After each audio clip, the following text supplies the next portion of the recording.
Leiamos juntos nessa congregação de sábado, Oséias capítulo 10, décimo capítulo do livro do profeta Oséias.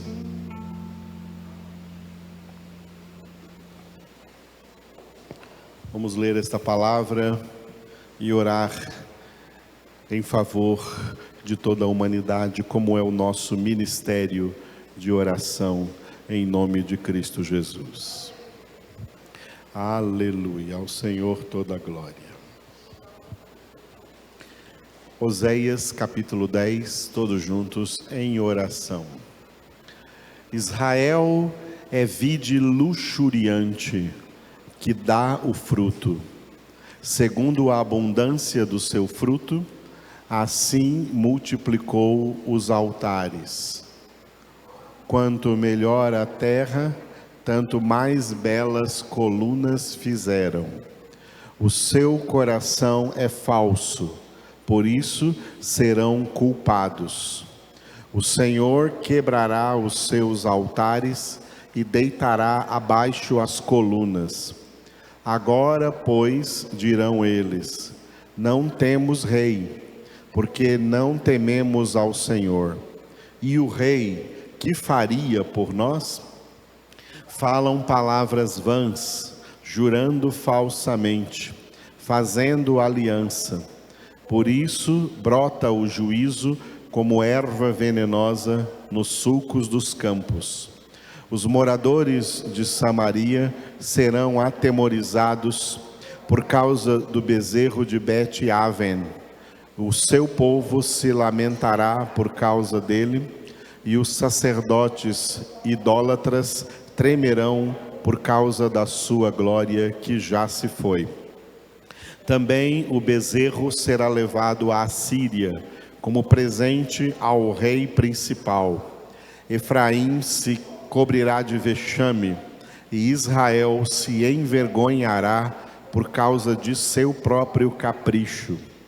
O rei de Samaria será como lasca de madeira na superfície da água, e os altos de Aven, pecado de Israel, serão destruídos. Espinheiros e abrolhos crescerão sobre os seus altares, e aos montes se dirá: cobri-nos, e aos outeiros: caí sobre nós. Desde os dias de Gibeá, pecaste, ó Israel, e nisto permaneceste. A peleja contra os filhos da perversidade não há de alcançar-te em Gibeá? Castigarei o povo na medida do meu desejo, e congregar-se-ão contra eles os povos, para eu o punir por causa de sua dupla transgressão. Porque Efraim era uma bezerra domada que gostava de trilhar. Coloquei o jugo sobre a formosura do seu pescoço. Atrelei Efraim ao carro. Judá lavrará, Jacó lhe desfará os torrões. Então eu disse: semeai para vós outros em justiça, ceifai segundo a misericórdia, arai o campo de pousio, porque é tempo de buscar ao Senhor, até que Ele venha e chova a justiça sobre vós. Arastes a malícia, colhestes a perversidade, comestes o fruto da mentira, porque confiastes nos vossos carros e na multidão dos vossos valentes. Portanto, entre o teu povo se levantará tumulto de guerra, e todas as tuas fortalezas serão destruídas, como Salmã destruiu a Bet-Arbel no dia da guerra. As mães ali foram despedaçadas com seus filhos. Assim vos fará Betel, por causa da vossa grande malícia. Como passa a alva, assim será o rei de Israel totalmente destruído. O nosso tema dentro deste capítulo de hoje, do que nós lemos do livro de Oséias, é esse tema muito importante que aí está escrito, repitam depois de mim: buscar a Deus. Aleluia.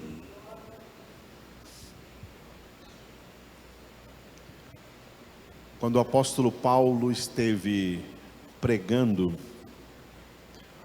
em Atenas, na antiga Grécia, e foi-lhe dada a oportunidade de pregar no local onde os filósofos, epicureus, estoicos, todas as linhas filosóficas filosofavam ali. Foi ali da Grécia que nasceram todas essas coisas que hoje são estudadas em universidades, que são estudadas em faculdades, todas as ciências naturais, todas as ciências sociais tiveram a sua origem no que os filósofos filosofaram, pensaram e falaram ali na Grécia antiga, em Atenas, nos areópagos, nas ágoras, nas praças gregas, naquela época onde o povo se reunia para ouvir pessoas tidas como pessoas sábias, e eram sábias de verdade, mas sábios não da palavra de Deus, sábios das coisas humanas, das ciências, dos conhecimentos naturais.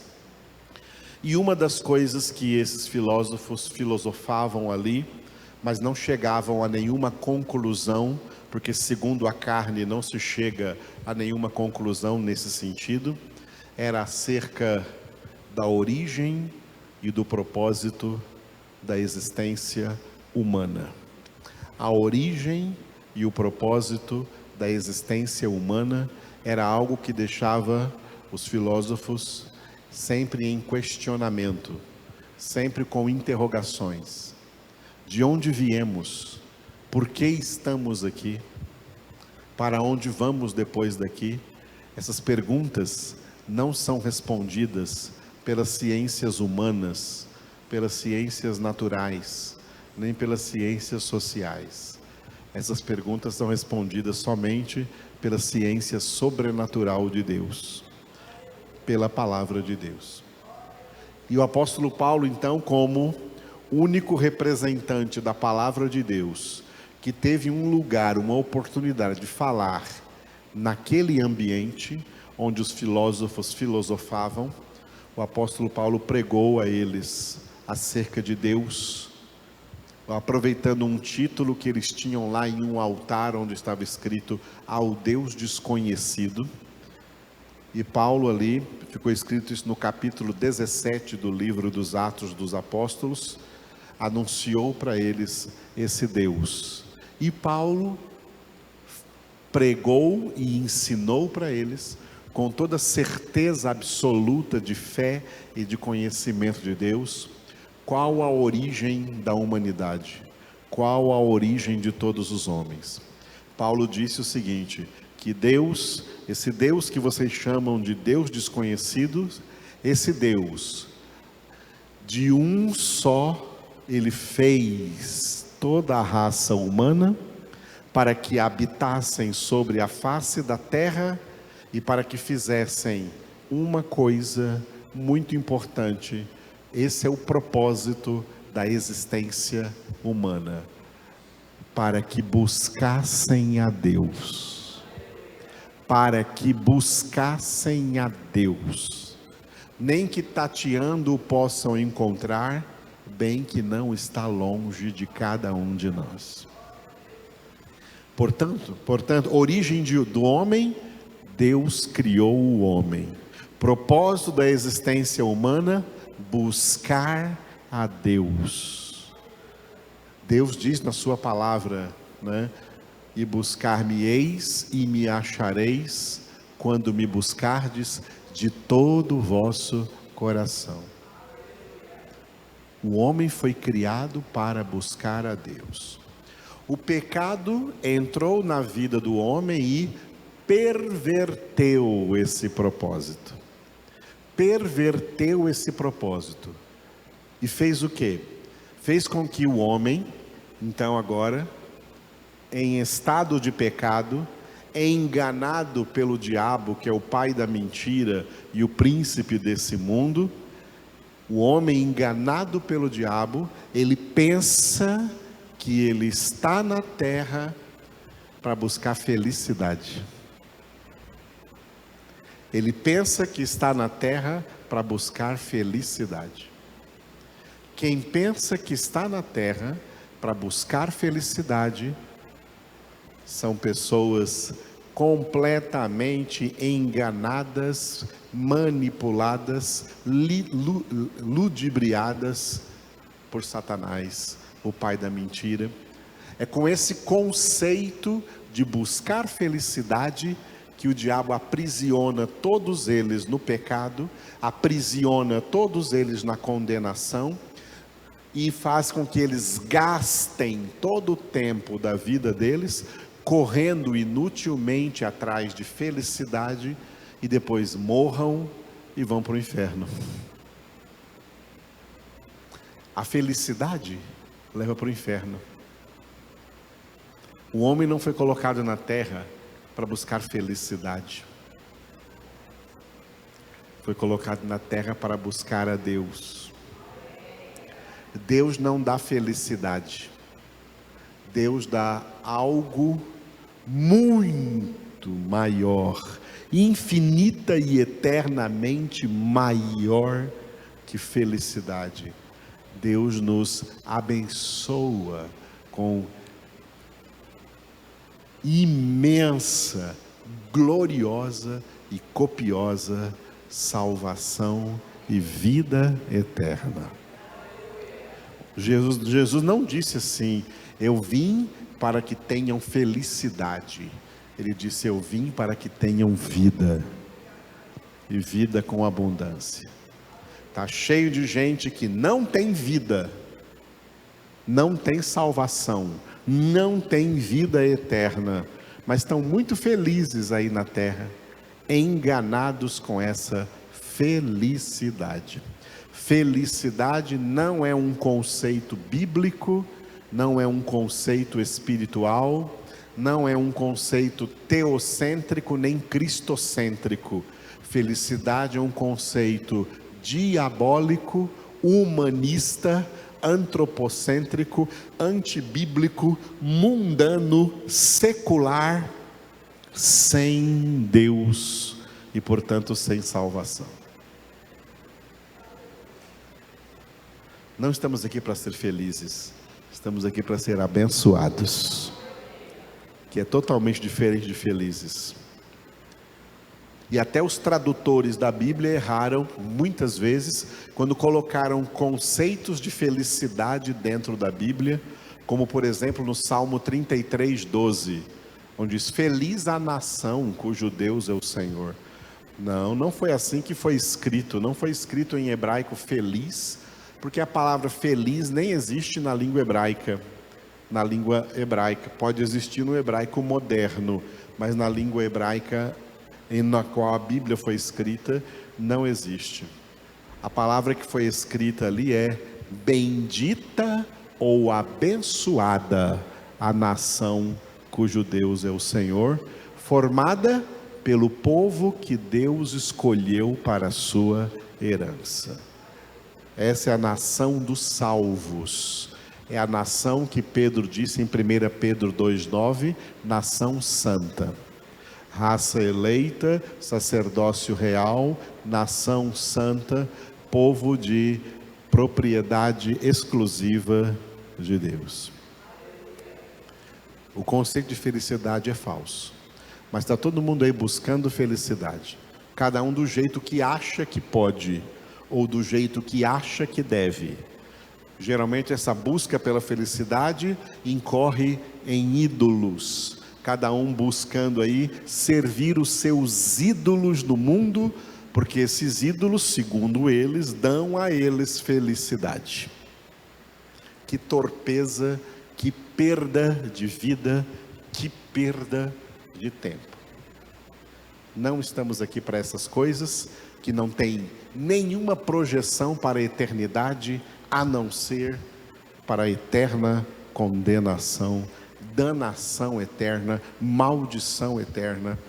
Povo que está buscando felicidade é um povo maldito, é um povo amaldiçoado, não é um povo bendito, não é um povo abençoado. Porque estão andando na porta larga, no caminho espaçoso, atrás de felicidade, sedentos por felicidade, com fome de felicidade. E essa felicidade é fantasiosa, é ilusória. A palavra de Deus não nos manda buscar felicidade, ela nos manda buscar algo infinitamente maior. Ela nos manda buscar a Deus e de todo o nosso coração. Aleluia. Então esse é o nosso tema de hoje aqui em Oséias capítulo 10. Esse capítulo de Oséias, ele é o último capítulo da segunda parte. O livro do profeta Oséias está dividido em 3 partes. Já terminamos a primeira parte e hoje vamos terminar a segunda parte.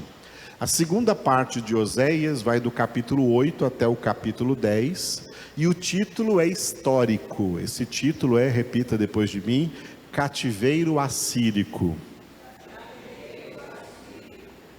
O cativeiro assírico foi a forma que Deus usou para destruir, literalmente, 10 tribos de Israel, porque desobedeceram a sua palavra. Eram chamados povo de Deus, e como povo de Deus, tinham que obedecer a palavra de Deus. Mas como não obedeceram, Deus os destruiu por meio do cativeiro assírico. 10 tribos. Israel não tinha 12 tribos, tinha 13 tribos. 10 tribos foram destruídas pelo cativeiro assírico, as que eram chamadas as tribos do norte de Israel, o reino do norte de Israel. Por que Deus fez isso? Está escrito no Salmo 73, o profeta Asaf orando ao Senhor e dizendo: Tu destróis a todos aqueles que são infiéis para contigo. Infidelidade não traz bênção, não. Infidelidade a Deus, desobediência à palavra de Deus, traz destruição. E nós temos esse exemplo na nação de Israel, que nunca parou de estar em guerra, porque não tem paz, não tem Jesus, não tem Deus. E por isso, Deus, nessa época aqui do profeta Oséias, na verdade foi 30 anos depois de Oséias, ele profetizou 30 anos antes, o cativeiro assírico veio e destruiu 10 tribos da nação de Israel. O que seria isso? Por exemplo, o Brasil tem mais de 20 estados, seria como se 10 estados fossem destruídos. Isso é uma coisa muito grande, é algo muito grande. Deus destruiu 10 tribos de Israel, que correspondiam a 10 estados naquela nação, por meio do cativeiro assírico. Esses 3 capítulos que formam essa segunda parte de Oséias, 8, 9 e 10, tem esses títulos aí. Passamos pelo capítulo 8, cujo título é, diga, Semeiam Ventos. Então, há 15 dias atrás nós falamos sobre isso, né? Quem semeia vento, colhe tempestade. A lei da semeadura é real. Quem semeia coisas boas, colhe coisas boas. Quem semeia coisas más, vai colher coisas más. A colheita de cada um sempre é de acordo com aquilo que semeia. Semana passada nós vimos o capítulo de número 9.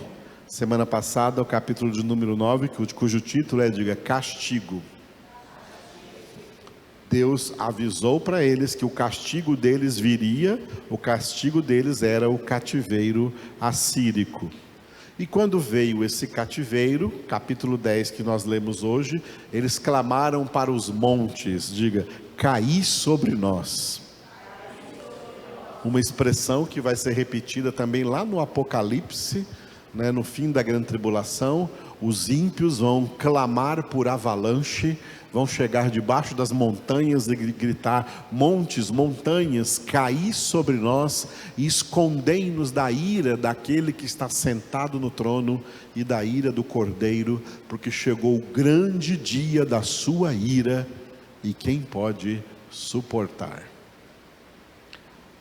Muito bem, horrível coisa, como está escrito na carta aos Hebreus, horrível coisa é cair nas mãos do Todo-Poderoso, tá? Hoje em dia, o único tipo de pregação que é aceita hoje em dia pelas pessoas é a pregação do amor. Em nome do amor, todo mundo se sente confortável para pecar, porque Deus é amor, então pode pecar à vontade, porque no final Ele vai salvar todo mundo, porque Deus é amor. Essa é uma pregação enganosa. A palavra de Deus é a verdade, e a palavra de Deus não passa a mão na cabeça de pecador nenhum.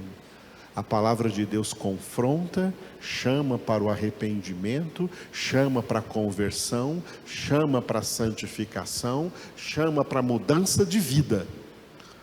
E aí, quem obedece à palavra de Deus, esse é que vai receber amor.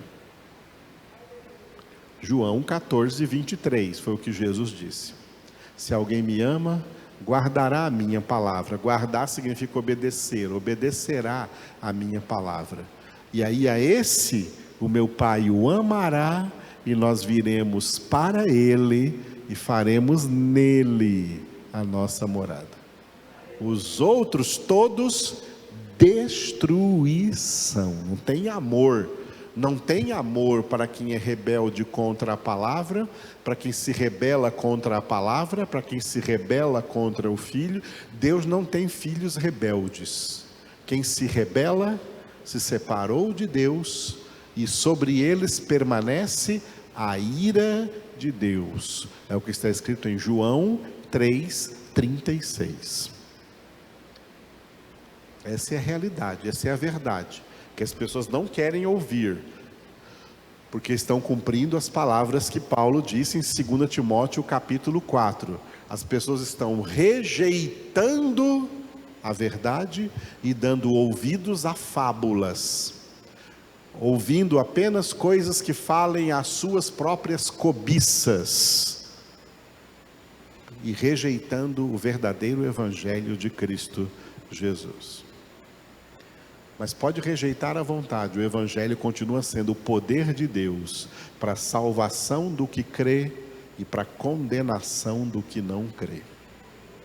O evangelho não muda. É melhor você mudar. É melhor a gente mudar. O evangelho não muda. Nós é que temos que mudar. Esse capítulo 10, então, que tem esse título aí, cair sobre nós, ele está dividido assim, do versículo 1 até o 8, Deus expõe o pecado de Israel, e do 9 ao 15, ele expõe a realidade de que Israel tem essa permanência no pecado. Diga, pecado de Israel, permanência no pecado.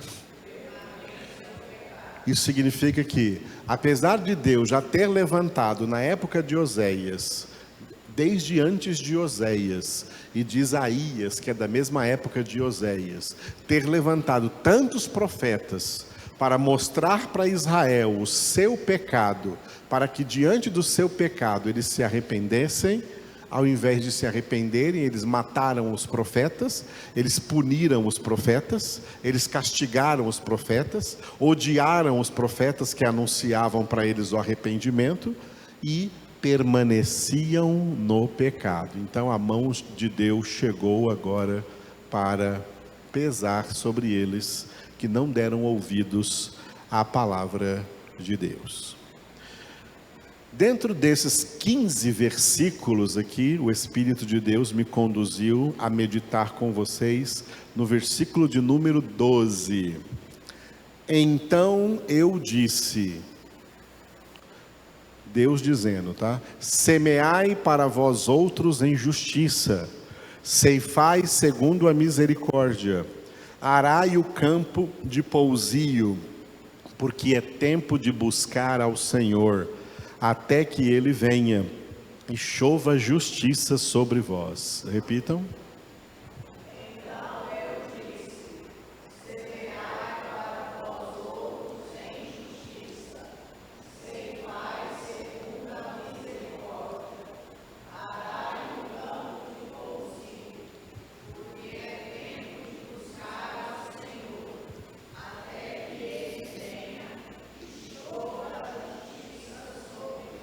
Aleluia.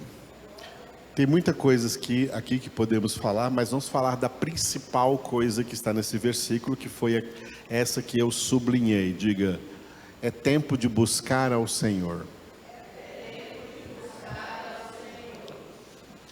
Algumas pessoas não entendem direito essa expressão, e elas então, a mente delas as engana, pensando o seguinte, que se tem um tempo de buscar o Senhor, então tem algum tempo que não precisa estar buscando.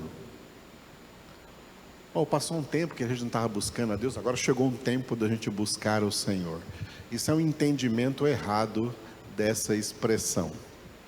Por isso eu preparei aqui alguns slides para vocês, para nós entendermos isso de maneira correta, de acordo com a palavra. O que significa esse tempo de buscar ao Senhor?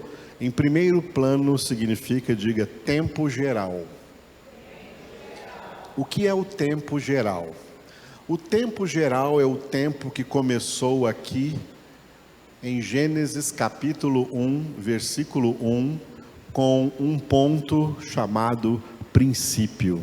No princípio criou Deus o céu e a terra, e esse tempo, esse princípio que é o ponto inicial desse tempo, ele vai ter um fim. Como teve um princípio, vai ter um fim. Todo esse tempo que vai do princípio ao fim, todo esse tempo que começou a ser contado lá no princípio, e no capítulo 1 de Gênesis, a gente vê esse tempo sendo contado, e foi o primeiro dia, e foi o segundo dia, e foi o terceiro dia. Esse tempo é contado. Todo esse tempo da história da humanidade, tempo no qual nós entendemos pelas circunstâncias e pela palavra que nós estamos bem próximos do fim desse tempo, todo esse tempo é o tempo geral, e todo esse tempo geral é tempo de buscar a Deus.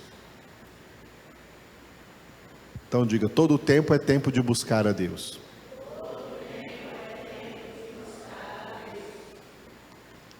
Essa é a realidade. Não é que agora é um tempo de buscar a Deus. Não, todo tempo que já passou é tempo de buscar a Deus. Quem viveu, já morreu e gastou o seu tempo não buscando a Deus, está perdido. Quem viveu e gastou o seu tempo buscando a Deus, de todo o coração, o encontrou. Hoje tem cerca de 8 bilhões na Terra. Dentre esses 8 bilhões, quem estiver vivendo, buscando felicidade, buscando prazeres, buscando alegrias no mundo, buscando satisfações terrenas, e não buscando a Deus, está perdendo o seu tempo, perdendo a sua vida. E os que estão buscando a Deus de todo o seu coração, estão ganhando o seu tempo. Isso é uma realidade de toda a história da humanidade, porque todo o tempo que Deus deu para a humanidade é tempo de buscar a Deus. Deus deu o tempo da humanidade cumprir aquilo que Paulo pregou em Atenas, o propósito da sua existência, que é buscar a Deus de todo o seu coração. Então, o primeiro tópico, diga tempo geral. Segundo tópico, diga tempo particular. O tempo particular é o tempo que Deus dá para cada um, para cada pessoa. Esse tempo está descrito no livro dos Salmos, Salmo 139, Salmo de Davi, onde Davi disse assim, orando a Deus: cada dia da minha vida foi determinado antes que um só deles existisse, e cada um deles foram escritos no teu livro. Cada dia da nossa vida, cada dia da minha vida, Edivaldo, cada dia da vida de cada um de vocês, cada dia foi escrito e determinado por Deus com antecedência, previamente. Deus já deu para você, tá, uma data de validade aqui nessa terra. Você está com data de validade aqui nessa terra. Você veio ao mundo com o dia certo para ser concebido, os meses certos para ser gerado, o dia e a hora certa para ser nascido, e os dias para viver, e está marcado o dia que você vai morrer. E esse dia não é nem antecipado e nem adiado. Ele acontece como Deus escreveu no seu livro. Esse é o tempo particular que Deus concede a cada um. Nenhum ser humano vive o tempo geral todo. Cada ser humano recebe uma porção desse tempo geral, uma porção que lhe é dada como o seu tempo particular. E Deus fica observando o que você faz com esse tempo que Ele te deu. Não existe o tempo do homem e o tempo de Deus. Todo o tempo é de Deus. O homem não tem tempo. Todo o tempo é de Deus. O tempo de vida, o tempo particular de vida que você tem não é seu. É Deus, é de Deus. Ele te deu como um talento. Lembra da parábola dos talentos? Para ver o que você vai fazer com esse tempo. Se você gastar esse tempo errado, você vai prestar contas de tê-lo gastado errado. Se você gastar esse tempo corretamente, fazendo o que você tinha que fazer, que é buscar a Deus de todo o seu coração, você será recompensado por isso. O tempo particular. Cada um, está escrito na palavra, cada um dará contas de si mesmo a Deus.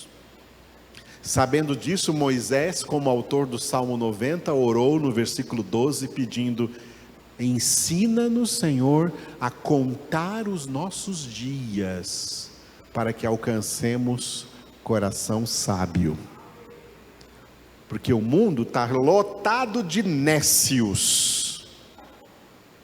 Paulo falou em Efésios capítulo 5, dizendo assim: vede prudentemente como andais, não como nécios, e sim como sábios, remindo o tempo, porque os dias são maus. Remindo o tempo é ganhando tempo, não perdendo tempo. Remindo o tempo é fazendo com esse tempo o que Deus quer que você faça.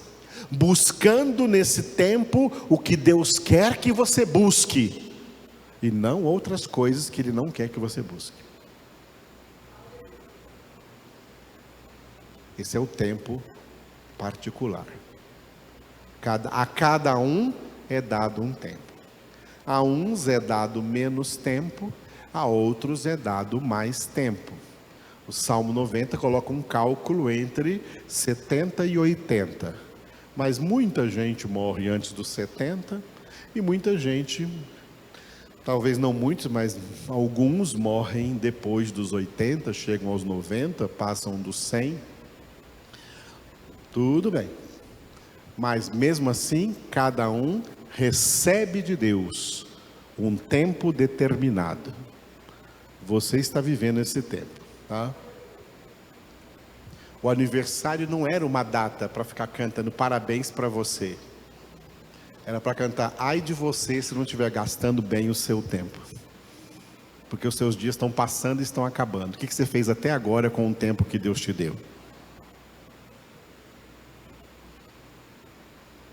Como você estaria hoje se tivesse aproveitado bem até hoje todo o tempo que Deus te deu, buscando a Deus, todo esse tempo, de todo o seu coração? Como você estaria hoje? Você estaria hoje muito mais parecido com Jesus do que com você.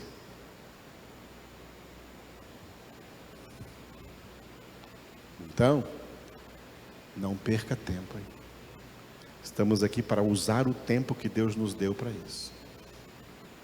Pessoas morrem de todas as idades. Tem pessoas que morrem na vida intrauterina, morrem no nascimento, morrem no primeiro ano de vida, no segundo ano de vida, no terceiro ano de vida, no quarto ano de vida, 10º, 20º, 30º, sei lá. Pessoas morrem em todas as idades. Para cada um, Deus dá um determinado período de tempo. Pouquinho tempo para uns, médio tempo para outros, muito tempo para outros.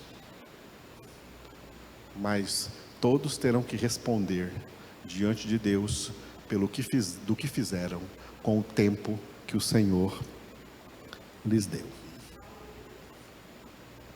E, como Jesus disse, ninguém existe que, por mais que se esforce, possa acrescentar um só côvado à duração da sua vida aqui nessa terra. Portanto, cada dia é único. Se você está vivo hoje, é porque hoje é um dos dias que Deus te deu de presente para buscá-lo de todo o seu coração. Todo dia da vida de cada ser humano é dado a Deus como um tempo para buscar a Deus. Não outras coisas, só a Deus. Porque de qualquer outra coisa que você venha a necessitar, quem busca a Deus, o próprio Deus providenciará.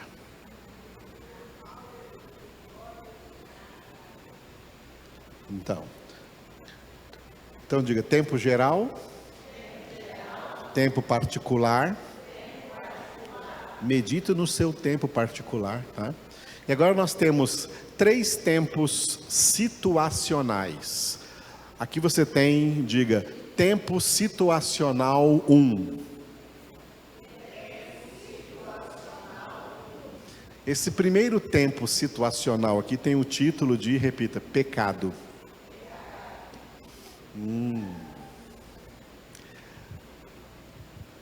Porque nós estamos vivendo sempre em tempo de buscar a Deus? Porque todo tempo que nós vivemos é tempo de buscar a Deus? Porque essa busca de Deus representa a nossa santificação, sem a qual ninguém verá o Senhor. E essa santificação é luta diária contra o pecado, contra o nosso pecado. Hebreus capítulo 12, versículo 4: na vossa luta contra o pecado, ainda não tendes resistido até o sangue. O até aí, tá? O até é um advérbio temporal. Até quando? Até quando eu tenho que lutar contra o meu pecado? Até a morte. Eu tenho que lutar contra o meu pecado até a morte, até o sangue, até a morte. Ou seja, durante todo o meu tempo de vida. Por isso todo o meu tempo de vida é tempo de buscar a Deus. Porque sem buscar a Deus, você não vence a luta contra o pecado. O pecado vence você e te separa de Deus e te leva para a condenação. Porque o salário do pecado é a morte. O pecado que habita em nós, Paulo disse, Romanos 7, de si mesmo: eu sei que aqui na minha carne não habita bem nenhum, o pecado é que habita em mim. Eu tenho que lutar contra o pecado. Tem muita gente que gosta de lutar contra o pecado dos outros e não contra o dele. Cada um tem que lutar contra o seu pecado. Porque não é o pecado dos outros que está levando você para o inferno, é o seu. Cada um é chamado a lutar contra o seu pecado. Deixa que os outros lutem contra o deles. Mas você tem que lutar contra o seu pecado. Como as pessoas gostam de apontar o dedo para o pecado dos outros. O pecado dos outros não podem te condenar, mas o seu pode. E um dos seus pecados é justamente esse, apontar o seu dedo para o pecado dos outros.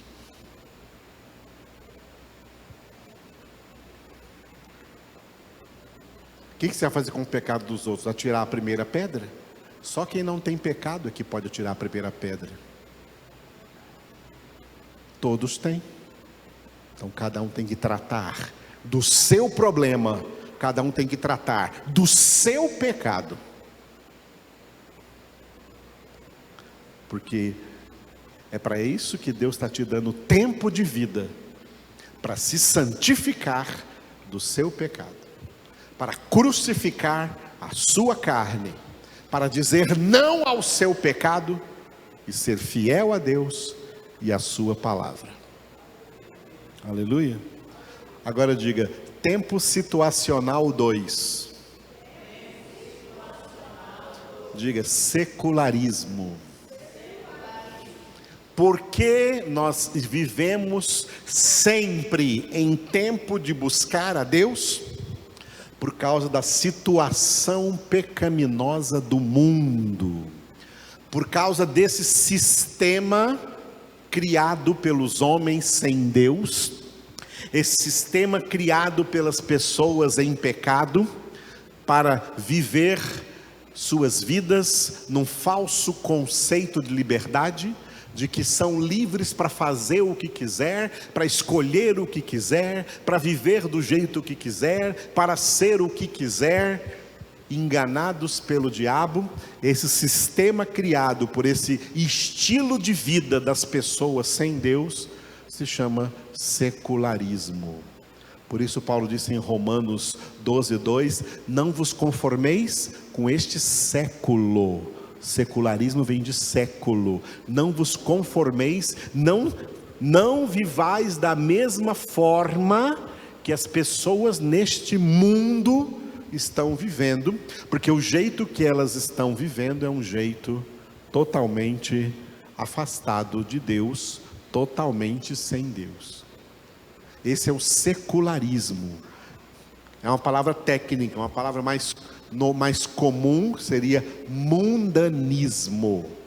E uma palavra mais bíblico-teológica seria Babilônia, cuja queda está profetizada em Apocalipse 17 e 18. Esses dois capítulos, 17 e 18 de Apocalipse, profetizam a queda da Babilônia.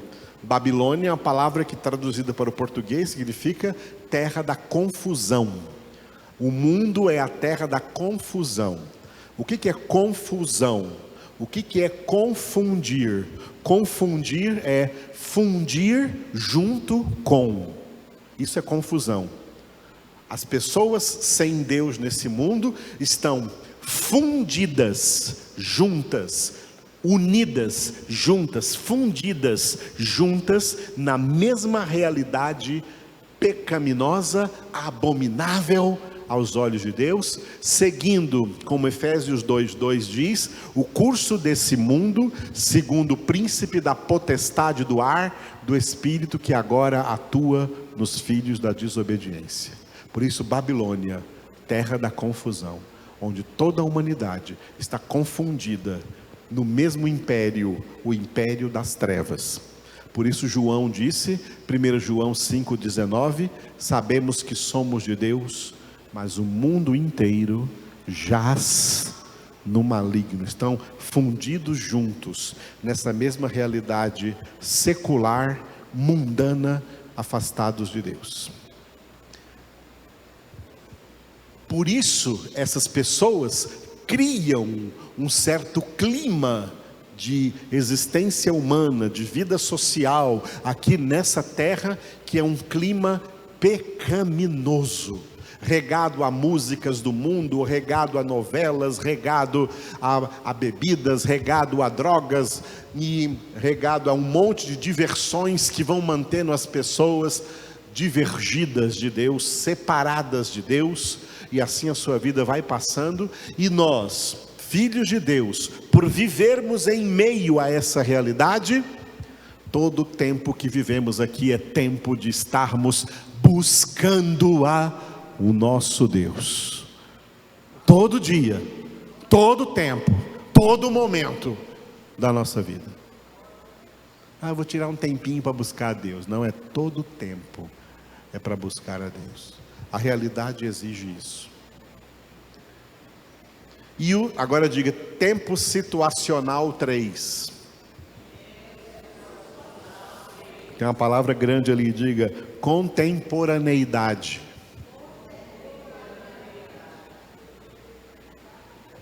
Contemporaneidade é a idade contemporânea, o tempo atual em que nós estamos vivendo nessa história da humanidade. Dentro desse tempo geral que vai do princípio até o fim, nós estamos agora nesse período de tempo aqui. Nesse período de tempo aqui que é início do 3º milênio da era cristã, início do 3º milênio depois da primeira vinda de Jesus. Isso indica que a segunda vinda está bem próxima. E como está a realidade em nosso tempo? A realidade em nosso tempo traz uma situação que mostra para nós que diante dessa situação, o que nós temos que fazer é buscar a Deus. Hoje estamos vivendo no pior tempo que já teve, por alguns motivos. Primeiro motivo, o progresso demográfico, o aumento da população no mundo. Nunca teve tanta gente no mundo como hoje. E quanto mais gente no mundo, mais pecadores no mundo, mais pecado no mundo, mais gente pecando no mundo, mais legalidade para Satanás e os demônios agirem. Portanto, a situação é terrível e exige que nós estejamos buscando a Deus nesse tempo de hoje. Segundo, o progresso tecnológico. Essa multidão que vive hoje no mundo, esses mais de 8 bilhões de pessoas no mundo, vivem num progresso tecnológico absurdo, que antes nunca existiu na história da humanidade. Um progresso que acelerou demais, desde a metade do século passado para cá. Até a metade do século passado, a década de 50, anos de 1950, tudo que tinha de tecnologia era uma televisão preto e branco em casa, ou um telefone que pendurava na parede, assim, que tinha que rodar assim para achar um número. Computador ninguém imaginava, celular ninguém imaginava, internet ninguém imaginava. E de lá para cá foi um boom tecnológico, um progresso tecnológico, e esse progresso fez com que essa humanidade pecadora se sentisse empoderada. As pessoas estão empoderadas, todas elas querem mostrar a sua cara aqui na internet, dizer o que pensam, falar o que acham e achar que tem razão, e serem influenciadores digitais e conseguir muitos seguidores para seguirem a eles mesmos. E tem sucesso nisso. E isso é uma promiscuidade terrível, que toda criancinha tem acesso, porque tem criança que sabe mexer no celular melhor do que qualquer adulto.